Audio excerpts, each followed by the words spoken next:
Bonjour à toutes et à tous, bienvenue sur le plateau de Lyon Politique. Merci de nous rejoindre ce vendredi pour décrypter encore avec nous l'actualité lyonnaise qui fut chargée. J'ai à côté de moi nos experts. On commence avec l'ancien député lyonnais Emmanuel Hamelin. Bonjour Emmanuel. Bonjour Alexis. À vos côtés, Romain Mels qui est chercheur associé à Triangle. Bonjour Romain. Bonjour Alexis. Et enfin mon acolyte et confrère Raphaël Ruffier-Fossoul. Bonjour Raphaël. Bonjour Alexis. Allez, on avance avec le sommaire de l'émission et cette semaine, nous évoquerons les sujets suivants. Première année de mandat des écologistes à Lyon. Pour quels changements radicaux sur nos quotidiens? Le plan de la mairie pour sauver la place Gabriel Péri. Enfin, une prise de conscience. L'ultra-droite a revendiqué une expédition punitive rue Mercière. La dissolution des identitaires a-t-elle été plus médiatique qu'efficace? Et enfin, un mot de Laurent Wauquiez qui est réélu ce vendredi président de la région Auvergne-Rhône-Alpes. Sera-t-elle, cette région, le berceau de l'écologie ou bien du renouveau des Républicains? Cette semaine, je vous le disais, on célèbre la première année de mandat de Grégory Doucet comme maire de Lyon. Il était élu maire par le conseil municipal le 4 juillet 2020. Bruno Bernard, lui, c'était le 2 juillet qu'il devenait président de la métropole.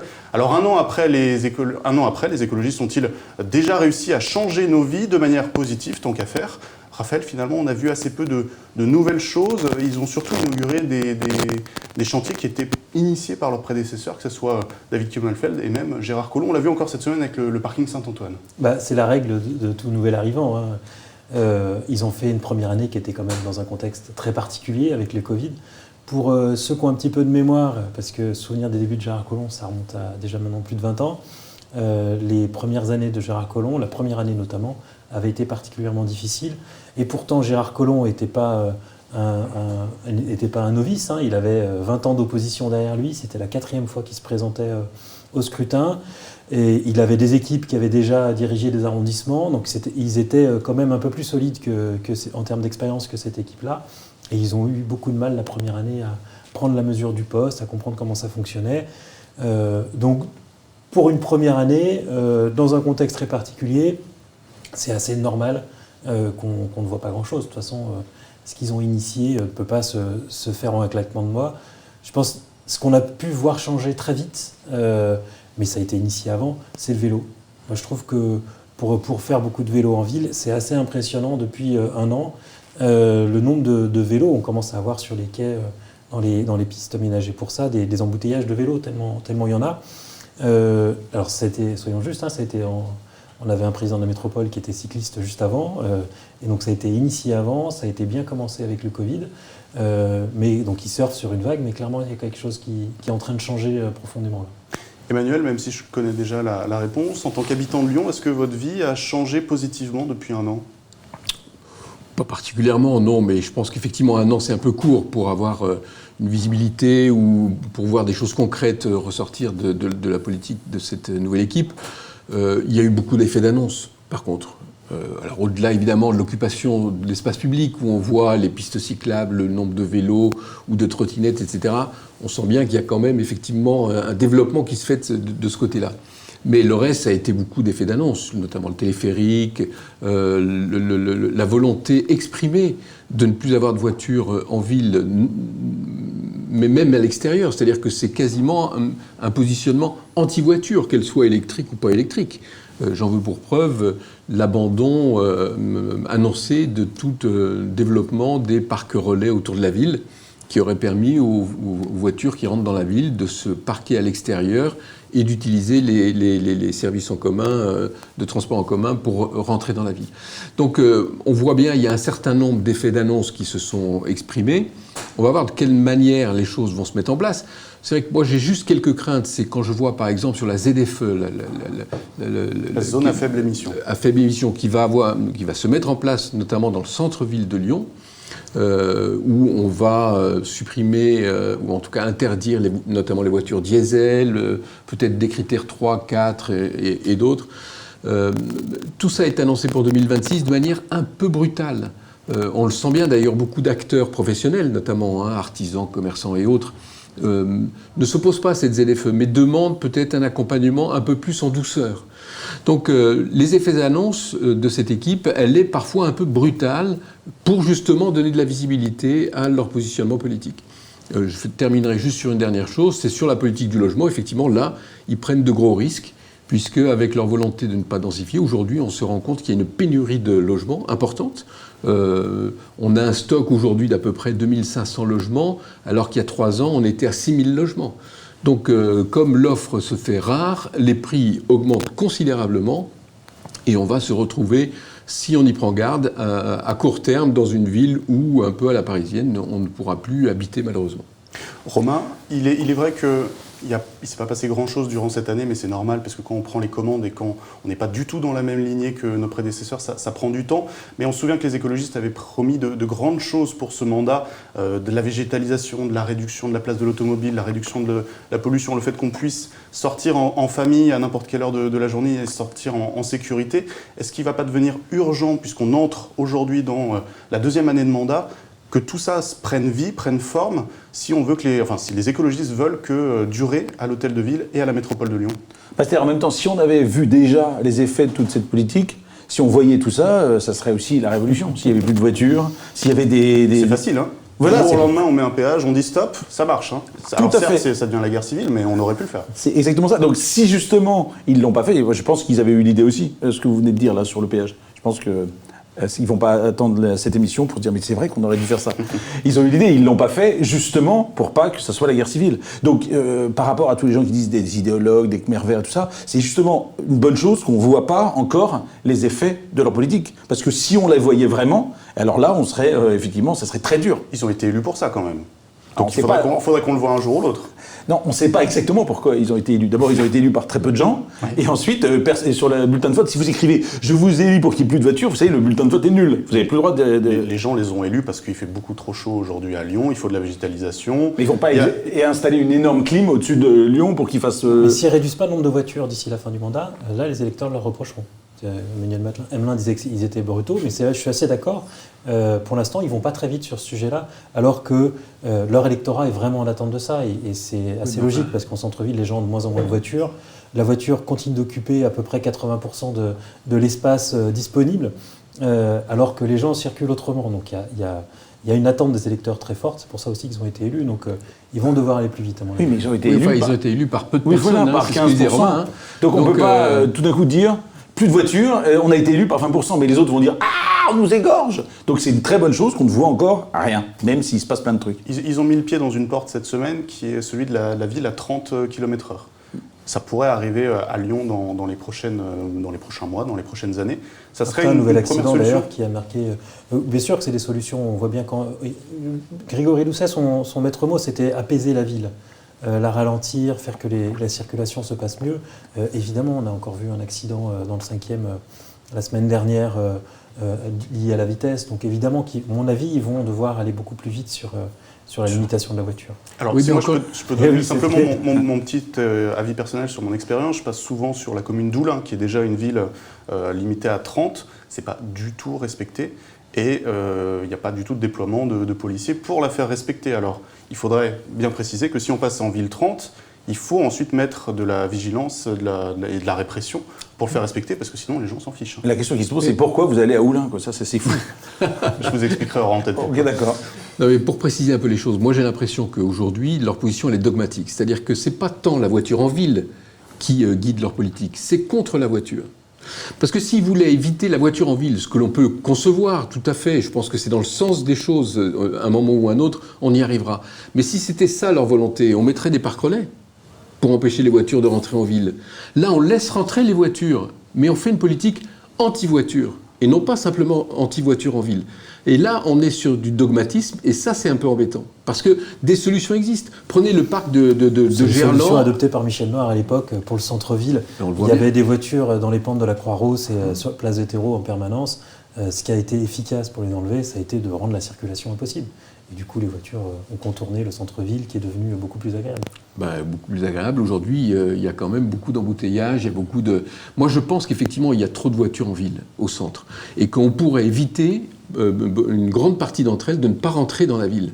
Le parc de Gerland, par exemple, à Dessines, au dehors des soirs de match, il est vide.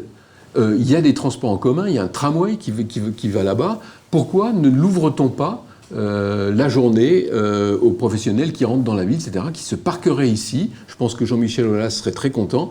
Il se parquerait ici, il prendrait le tramway, il rentrerait dans la ville, et ce serait autant de voitures en moins dans la circulation lyonnaise. Ça, c'est déjà des solutions. Si on voulait vraiment éviter les voitures en ville, on utiliserait ce type de solution-là. Par contre, si on veut vraiment aller contre les voitures, à ce moment-là, on mène la politique un peu brutale qu'ils sont en train d'envisager. Raphaël, pour terminer sur ce sujet. Aller se garer au stade de l'OL à Dessines, prendre le tramway, et donc se rajouter 3/4 d'heure de trajet pour arriver jusqu'à sa destination. Ce ne sera pas plus long que ceux qui arrivent en voiture et qui sont dans les embouteillages pour entrer dans la ville. Regardez, prenez sur l'ouest de Lyon, à Vez par exemple, le parc relais à 7h du matin, il est rempli, alors qu'il y a tous les transports en commun disponibles à cet endroit-là. Et qu'est-ce qu'ils font à partir de 7h du matin? Les gens, ils rentrent dans la ville avec leur voiture. Si on voulait éviter ça, on développerait les parcs relais. On a déjà énormément de bouchons parce que c'est déjà dans la ville. Il faudrait qu'ils soient encore plus loin. Mais on pourrait aussi. Toutes les solutions sont envisageables en termes de parcs relais. Sauf que la majorité actuelle a clairement dit qu'il ne voulait pas développer les parcs relais. Donc il faudra qu'on m'explique maintenant comment ils voient les choses. Allez, on avance sur notre deuxième sujet du jour. On continue de parler des actions de nos dirigeants écologistes lyonnais, puisque mercredi soir se tenait une réunion publique pour présenter aux habitants de la Guillotière le plan prévu pour améliorer la vie et la sécurité de la place Gabriel-Péri. Alors, des renforts de police, de la piétonisation, de l'accompagnement social, de la végétalisation, des fontaines, des activités culturelles, puis même des urinoirs. C'est un peu le résumé de ce qu'a annoncé Grégory Doucet. Alors, Emmanuel, que l'on soit convaincu ou non par ce que je viens d'énoncer, on a quand même l'impression pour la première fois que la ville de Lyon prend le dossier en main et fait des propositions concrètes et pas dispersées dans le temps. Il faut le reconnaître, ça. Ça, je le reconnais tout à fait. C'est un quartier qui est à l'abandon depuis de nombreuses années. Les différentes majorités précédentes n'ont pas réglé et n'ont même pas traité le problème. Il faut reconnaître à Grégory Doucet d'avoir organisé cette grande réunion pour être au contact avec les habitants, qui étaient très majoritairement plutôt bien remontés. Donc il a eu le courage de le faire et de proposer des solutions. Après, les solutions qu'il a proposées me semblent pas tout à fait à la hauteur, ou en tout cas à la mesure du problème qui se pose sur ce secteur-là. Mais d'un autre côté, c'est devenu un problème terriblement complexe. C'est un quartier qui s'est totalement communautarisé, on n'a plus la main, les choses se passent de manière difficile parce que personne n'arrive à faire quoi que ce soit. Et je regrette, mais les solutions qui sont proposées par la mairie ne sont pas du tout adéquates. Les urinoirs écologiques, ça c'est vraiment... ça ne veut pas dire grand-chose.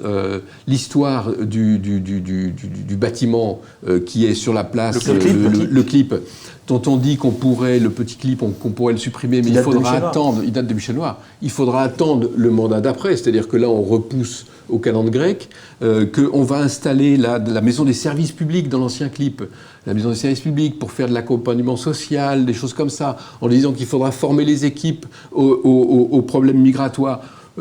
Tout ça me semble vraiment de la poudre aux yeux. C'est assez symptomatique d'ailleurs d'une certaine gauche où on dit on va traiter ça avec le social. Je ne dis pas qu'il ne faut pas le faire, je dis que le social c'est une chose, mais qu'il faut faire beaucoup d'autres choses. En termes de sécurité, on le voit bien, il y a une arrestation tous les 2 jours, d'après les dernières statistiques, qui se fait sur ce quartier-là. Quand on se promène dans ce quartier-là, la maire du 7e l'a d'ailleurs elle-même reconnu, elle fait des détours pour éviter la place Gabriel-Péri parce qu'elle a peur, et on peut le comprendre. Une arrestation tous les 2 jours, ça veut dire qu'il ne se passe rien. Donc il faut mettre le paquet là-bas sur la sécurité, sur les contrôles, etc. Essayer de remettre un peu en état, au niveau sécuritaire, ce quartier-là. La dernière chose, alors ça c'est la pire dans les propositions qui sont faites par Doucet, c'est de déplacer la vente, il appelle ça de babioles. En fait, c'est un marché aux voleurs là-bas, on le sait bien. C'est de la contrefaçon, des produits volés en grande partie, etc. Et il propose de le déplacer ailleurs. Ça, c'est bonjour, je prends le problème et je vais le mettre à tel endroit, mais je ne vais pas le régler. Enfin, la vente à la sauvette, c'est interdit dans ce pays, c'est dans cette ville aussi. Il faut donc interdire ce type de marché-là. Enfin, c'est insupportable d'entendre des choses pareilles. Ou créer un marché légal, c'est ce qu'il propose. Ou créer un marché légal. Il ne propose pas de créer un marché illégal, légalisé. Il propose de déplacer ce marché de babioles, comme il l'entend, dans une zone De le légaliser. À définir. Voilà. De légaliser. Donc forcément, ils devront respecter la loi et pas vendre des choses volées. On supprime. Romain, il y avait un exercice qui était intéressant mercredi soir, c'était celui de la confrontation directe avec la population de Grégory Doucet. Hormis le cri du cœur que beaucoup ont relayé d'un commerçant, finalement, ça s'est plutôt bien passé. Pourtant, il y avait la présence des membres de la Guillotière en colère, de la Guillotière n'est pas à vendre. Certains imaginaient déjà Grégory Doucet ressortir du palais de la Mutualité avec le goudron et les plumes. Finalement, ça ne s'est pas du tout passé comme ça. Son profil, son discours, il passe bien auprès des habitants, non ? Il faut se souvenir que pendant la campagne, il y avait eu déjà un problème de sécurité où il avait été pris à partie par des habitants probablement. Il lui avait dit de partir et il avait été obligé de partir. Il avait été obligé de partir et exfiltrer. Extrême gauche à l'époque. C'était la Guillotière n'est pas à vendre. C'était la Guillotière n'était pas à vendre, oui. Enfin, elle est à vendre maintenant. Je confonds deux événements. Oui. Non, c'était des habitants. Oui, des habitants du coin. Je pense que les gens ont reconnu le courage qu'il y avait à essayer de mettre les partis. Alors, est-ce que vraiment cette histoire de la place du Pont est représentative de tout le quartier ? C'est pas sûr. Évidemment, on voit que cette espèce d'incroyable clip là qui est derrière des grillages pour éviter que ça doit être là depuis 15 ans, 20 ans. Et alors, c'est vraiment le symbole du fait que j'imagine que les experts se renvoient la balle, qu'il y a des expertises qui sont demandées entre l'architecte qui dit. Et donc ça traîne, personne ne fait rien. Et évidemment, ça signale l'abandon public de cet espace. Et en même temps, je pense que la situation est complexe, comme vous l'avez dit, mais c'est pas complètement une zone de non-droit. Là, c'est pas ça. C'est très difficile, très pénible de traverser, surtout quand on est une femme. Moi, ça m'arrive jamais d'être une femme, mais ça m'arrive souvent de traverser. Et je reconnais que c'est pas très agréable. On est tout le temps obligé de dire non. On ne peut pas acheter ces cigarettes de contrebande. Moi, je n'achète que des cigarettes officielles. Oui. Et d'ailleurs, je ne fume pas. Donc, je vais les revendre après.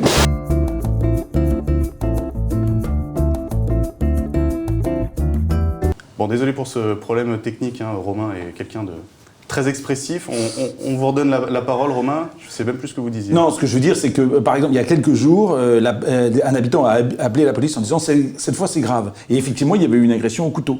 Et donc, la police a débarqué, et donc, ils ont arrêté le type. Donc, je pense qu'il y a aussi une gestion fine du lieu qui se fait actuellement par l'ensemble des personnes qui sont en interaction, les vendeurs, les habitants, les services publics. Raphaël, pour conclure sur ce sujet, alors certes, la Guillotière à l'échelle de Lyon est un micro-problème, mais si finalement Grégory Doucet, durant ce mandat, arrivait à le changer, à y instiller une ambiance à la Croix-Rousse, est-ce que ça pourrait être la grande réussite de son mandat ? Alors ça, il n'y arrivera pas, parce que la Guillotière, c'est pas la Croix-Rousse. C'est un problème qui n'a jamais... La Guillotière, en fait, c'est quoi ? C'est le centre-ville populaire de Lyon, de l'agglomération. C'est quand on veut acheter un téléphone à 50 € et pas à 1 500 €, et ben on va pas à Confluence ou à Pardieu, on va à la Guillotière quand on a cassé. Enfin, quand on a des moyens limités, énormément de services qu'on ne trouve pas ailleurs dans l'agglomération à ces prix-là, on va les trouver dans ces quartiers-là. C'est vrai pour les denrées alimentaires, c'est vrai.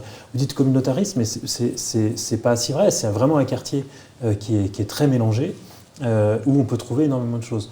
La question, c'est qu'est-ce qu'on fait d'un centre-ville populaire qui est dans un espace beaucoup trop contraint et beaucoup trop petit, donc ça déborde, donc ça pose beaucoup de difficultés. Pendant 20 ans, la seule politique qu'il y a eu, ça a été d'empêcher les gens de venir. Et on a fait ça comme ça, en faisant des travaux en permanence. Il y a même des moments, souvenez-vous, il y avait des faux travaux à la Guillotière, pour éviter que les gens aillent sur la place. Donc il y a eu un non-traitement total pendant 20 ans. Donc ils ont effectivement un peu de courage de s'attaquer à ce problème-là. Arriver à le régler, ça ne va pas être simple du tout. Donc c'est un vrai test pour leur méthode de concertation qui débouche sur 150 propositions. Vous citez les pissotières, mais enfin il y en a en tout 150. Ils en retiennent une cinquantaine. Est-ce qu'à la fin ce sera efficace ? Parce que ce sera un vrai test pour cette majorité, mais ce ne sera pas la Croix-Rousse. Bon, on avait en tout cas plein de choses à dire, notamment le phénomène de gentrification qui est important sur ce dossier. On va passer à notre troisième sujet de la semaine, et de ceux qu'on voit rarement du côté de la Guillotière, par manque de courage probablement. C'est l'ultra-droite qui a clairement revendiqué être à l'origine de la bagarre géante rue Mercière lundi soir pendant la fin du match de l'équipe de France face à la Suisse. Alors on se souvient que Génération Identitaire est officiellement dissoute depuis mars dernier, mais leurs locaux sont toujours occupés dans le Vieux-Lyon. Raphaël, est-ce que le ministère de l'Intérieur a finalement fait de la com en mettant un coup de pied dans la fourmilière et en laissant les fourmis courir partout ? Bah oui, mais en même temps, interdire, S'il suffisait d'interdire pour que les choses ne se produisent plus, comme le marché de la guillotière tout à l'heure, ce serait simple. On interdirait le cannabis, plus personne n'en fumerait, ça fonctionnerait. Mais il est interdit, il est interdit. Voilà. Et on s'en rend pas compte. Non, l'interdiction, c'est une question de régulation, parce que on avait des groupes qui posaient des vrais problèmes, qui étaient dangereux, tout simplement. Mais évidemment que les individus continuent leur action et qu'ils essaient de se regrouper autrement. Donc l'interdiction ne peut pas être une solution, elle était sans doute nécessaire pour autant. Emmanuel, quand vous étiez élu, les seuls leviers qu'avait le maire de Lyon, que ce soit Gérard Collomb ou Georges Képénékian, c'était d'être très tatillons sur les normes de sécurité de leurs fameux locaux pour pouvoir les fermer. On se souvient qu'ils avaient fait ça avec ceux du GUD sur le quai de Saône en face des subsistances. Vous regrettez que le maire de Lyon ne puisse pas avoir davantage de prérogatives et que ce soit plus à la préfecture de gérer ce dossier ? La mairie de Lyon a aujourd'hui une police municipale, qui plus est, a la possibilité d'être armée. Donc ils ont des moyens de police, sauf que ce sont des moyens de police extrêmement limités. On le voit bien aujourd'hui, ceux qui font le vrai travail de sécurité, ça reste la police nationale. Donc l'autorité de l'État, c'est-à-dire localement du préfet. Probablement que les villes auraient des moyens un peu à l'américaine, mais sans aller jusque-là. Mais probablement que les villes auraient des moyens, compte tenu de leur action de proximité, de traiter en partie ou d'accompagner en partie cette politique de sécurité. Ça voudrait dire qu'il faudrait changer beaucoup de choses dans notre système et dans notre organisation. Je ne suis pas certain qu'on y soit prêt. Moi, je vois aussi tous les débats qu'il y a eu quand on parlait d'armer la police municipale. Ça a provoqué quand même des cris d'orfraie un peu partout. Et il avait fallu attendre les attentats pour que Gérard Collomb accepte. Voilà, exactement. Donc, tout ça est très compliqué. Moi, je pense que la police nationale a ce rôle régalien qui est la sécurité nationale. Il faut qu'elle l'utilise à plein, il faut qu'elle se donne les moyens, il faut qu'elle soit accompagnée aussi par la justice. Parce que la police sans la justice, elle ne sert pas à grand-chose. C'est-à-dire arrêter quelqu'un qui n'est pas mis en prison, qui n'est pas sanctionné ou qui est mal sanctionné, c'est comme si elle n'avait rien fait. Et c'est probablement un des gros problèmes que nous rencontrons aujourd'hui dans notre société, y compris dans notre ville. Donc cette histoire d'identitaire, c'est très compliqué et c'est très difficile.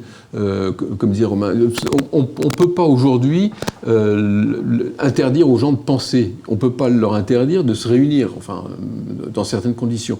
Donc on peut interdire une association d'exister, mais ça n'empêche pas que les membres de cette association de se voir et d'agir. C'est tout à fait insupportable de voir ce qui s'est passé rue Mercière l'autre soir, mais d'un autre côté, c'est très difficile de traiter ça en amont. Romain, vous avez la solution miracle à soumettre à Gérald Darmanin ? Ce qui est marrant, c'est qu'effectivement, le maire Grégory Doucet passe sa vie à dire on a demandé des renforts, ça prend du temps, Gérald Darmanin nous a promis 300, mais il faut du temps pour ça. Donc là, on est quand même à front renversé de l'idée qu'on a des écologistes qui veulent tout régler en ayant pas recours aux forces de police. Mais il se défausse quand même, parce qu'il dit on a demandé des renforts de police nationale, mais c'est pas eux qui gèrent. Oui, mais comme le disait Emmanuel, quand même, à la fin, les gens qui interpellent et qui mettent en prison, c'est quand même la police nationale. Et pour ce qui est de la police municipale, ils cherchent aussi à recruter. Et là, ils se heurtent au fait que... Personne ne veut venir. Voilà, ça, habiter à Lyon quand on est policier municipal, je ne sais pas exactement combien on est payé quand on est policier municipal au début, probablement à peu près comme vous, 3 000 ou 4 000 euros net. Oui, sûrement. Mais c'est difficile de vivre avec une famille en centre-ville à Lyon, et c'est plus facile, j'imagine, d'être policier municipal à Tarare. Et c'est pour ça que j'imagine que... Mais d'une façon générale, il manque des policiers municipaux en France. Allez, on passe rapidement à notre prochain et dernier sujet. De l'ultra-droite, on passe à la droite extrême, quand même à l'appeler ses détracteurs. Laurent Wauquiez, qui est réélu ce vendredi. Président de la région Auvergne-Rhône-Alpes, dimanche dernier, il faisait le grand chelem en remportant tous les départements, y compris la métropole de Lyon. Alors Romain, est-ce qu'on peut dire que c'est une victoire des Républicains sur la gauche, et notamment les écologistes, ou bien c'est un exemple typique de primo sortant ? Eh bien, primo sortant, oui, il a perdu environ 250 000 voix au premier tour, entre 2015 et 2021, Laurent Wauquiez. Il en a récupéré une partie entre les deux tours. Il a réussi à... Effectivement, il est arrivé partout en tête. Alors, Grégory Doucet dit oui, mais pas à Lyon. Mais enfin, ça s'est joué à quand même 550 voix à Lyon.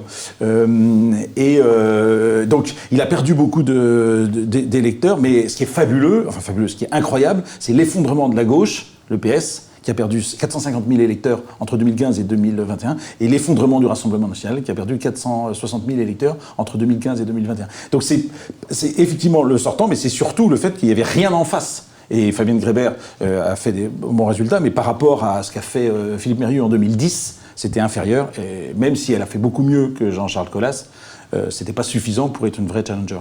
Alors quand on a vu que ce scrutin a été finalement bouclé depuis longtemps, on s'est beaucoup projeté sur 2022. On pensait que Laurent Wauquiez pouvait se déclarer finalement. Peut-être que les bons scores de Xavier Bertrand et de Valérie Pécresse l'ont un peu refroidi. Ma question en préambule dans la présentation du sommaire, c'était de voir si Auvergne-Rhône-Alpes pouvait être le berceau du renouveau des Républicains qu'on sait très affaibli au niveau national, ou si ça allait être plutôt celui de la rampe de lancement des écologistes, puisqu'on a Grenoble, la métropole de Lyon qui sont très forts. Raphaël, votre avis là-dessus ?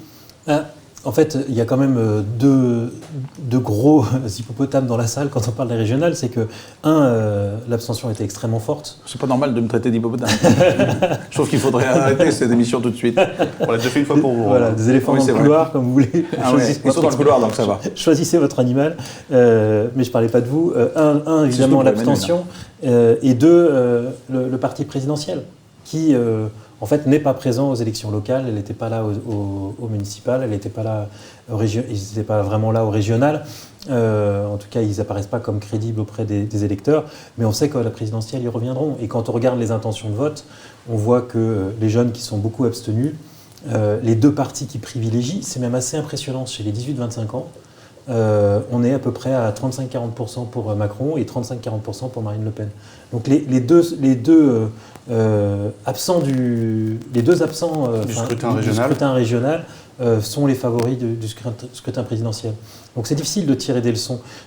Ce qu'on peut dire peut-être, c'est que c'est les batailles culturelles qui sont menées. On voit que les écologistes ont imposé un peu leur agenda, en tout cas à la gauche, mais même plus largement. Maintenant, même Laurent Wauquiez parle beaucoup d'environnement, de réchauffement climatique. Donc ils ont imposé leurs idées, mais contrairement à ce que théorisait Gramsci, pour l'instant, ça ne les amène pas au pouvoir à la région. Et de l'autre côté, Wauquiez, lui, a fait une campagne très nationale axée sur la sécurité. Il a emporté cette bataille idéologique-là assez nettement. Il a imposé ce thème dans la campagne. Mais on voit que sur ce seul thème, ça ne suffit pas à mobiliser les électeurs. La participation reste très faible. Emmanuel, vous êtes d'accord avec ce que dit Raphaël, ou est-ce que vous pensez quand même que les Républicains et Europe Écologie Les Verts peuvent, sur cette base d'Auvergne-Rhône-Alpes, peser en 2022 ? Non, c'est difficile d'utiliser le scrutin régional pour faire une projection de cette nature. Moi, je dirais simplement, c'est qu'il y a eu dans ces élections-là la primo-sortant, qui ont globalement plutôt bien géré leur territoire, que ce soit en Rhône-Alpes ou ailleurs d'ailleurs. Les régions sont des collectivités qui sont peu visibles, mais le peu de visibilité qu'elles ont est plutôt assez positif. C'est-à-dire que les gens sont plutôt satisfaits de ce qui se fait dans le cadre des compétences régionales. Donc ça a profité bien évidemment à Laurent Wauquiez, qui a été, je pense, un bon président de région, comme Valérie Pécresse ou Xavier Bertrand ou d'autres. Et donc les territoires se sont exprimés dans le cadre de cette élection et ont montré effectivement qu'il y avait à droite un ancrage très fort. Ce qui est assez paradoxal d'ailleurs, parce qu'à droite, nous avons un ancrage local très puissant, avec des baronnies importantes sur tout le territoire, et pas de chef. Et chez la majorité, il y a un chef, qui est le président de la République, et pas d'ancrage territorial et pas d'équipe. Donc on est dans un paradoxe assez étonnant dans le cadre de cette élection. La chose que je retiendrai, c'est-à-dire que le duel attendu au présidentiel entre Macron et Le Pen peut s'affaiblir dans l'esprit du duel. C'est-à-dire qu'il peut y avoir d'autres acteurs. Le Front National s'effondre. Alors certains disent parce qu'ils ils se sont déradicalisés, entre guillemets, et donc ils ont perdu une partie de leur électorat. Je ne saurais pas analyser ça. Mais par contre, ce que je vois, c'est que la droite reprend un peu de poids. Les Verts conservent un peu leur avantage, notamment chez les jeunes qui considèrent que voter vert, c'est sauver la planète, sans se poser d'autres questions. Donc ils ont, sur l'environnement, les Verts ont le vent en poupe. Sur la sécurité, malgré tout, le Front National reste fort, mais les Républicains commencent à grignoter. Donc on peut avoir, dans 8 mois, des surprises. On nous annonce des finalistes depuis longtemps. Je ne suis pas certain que ce soit ces finalistes-là. Et je terminerai simplement sur une chose, puisqu'on parle de la droite, la difficulté qu'il rencontre aujourd'hui, c'est qu'il y a, on va dire, entre guillemets, 3 potentiels leaders pour les présidentielles. Pour les connaître tous les 3, ils auront, je pense, un peu de mal à s'entendre. Et il faudra qu'il y en ait 2 qui lâchent et qui soutiennent l'autre. Ça va être, à mon avis, extrêmement difficile. Mais, bon, rien n'est joué et tout peut se faire, à moins qu'un 4e joker sorte du lot à droite pour faire le grand rassemblement, j'en sais rien, ou François Baroin, ou je ne sais qui. Emmanuel Hamelin non, probablement pas, il y a très peu de chance, hein, je suis désolé. Mais donc, je pense que 8 mois c'est court, mais tout est encore possible, et ces élections régionales nous l'ont montré, à mon avis, clairement. Romain, pour conclure rapidement sur le sujet, on annonce effectivement ce duel Emmanuel Macron-Marine Le Pen, qui sont 2 personnes qui ont très peu d'ancrage local au niveau de leur parti. Ils n'ont pas de baronnie, ils n'ont pas de grande collectivité. Et à côté de ça, on a les Républicains qui jouent effectivement sur le fait qu'ils ont beaucoup de maires, qu'ils ont beaucoup de régions, de départements, etc. Pour la présidentielle, ça compte plus, ça, d'avoir des maires de proximité, des élus de proximité qui parlent. Il faut avoir une grande figure tutélaire. En 2017, en tout cas, Emmanuel Macron, par définition, avait encore moins de relais, et Marine Le Pen n'en avait déjà pas. Donc effectivement, il y avait Gérard Collomb, quand même. Il y avait Gérard Collomb, mais la suite a montré que Gérard Collomb était moins bien implanté qu'on pouvait le croire. Et donc, alors après, tout le monde dit les Français ne veulent pas du duel Macron-Le Pen, et en même temps, qui était qualifié dans les sondages pour le duel de 2022, c'est Macron-Le Pen. Allez, on termine là-dessus, c'est une nouvelle émission qui s'achève, on est dans les temps ou presque. Merci pour votre retour, vos retours, votre fidélité à Lyon Mag. Passez une excellente semaine et puis on se retrouve à la rentrée.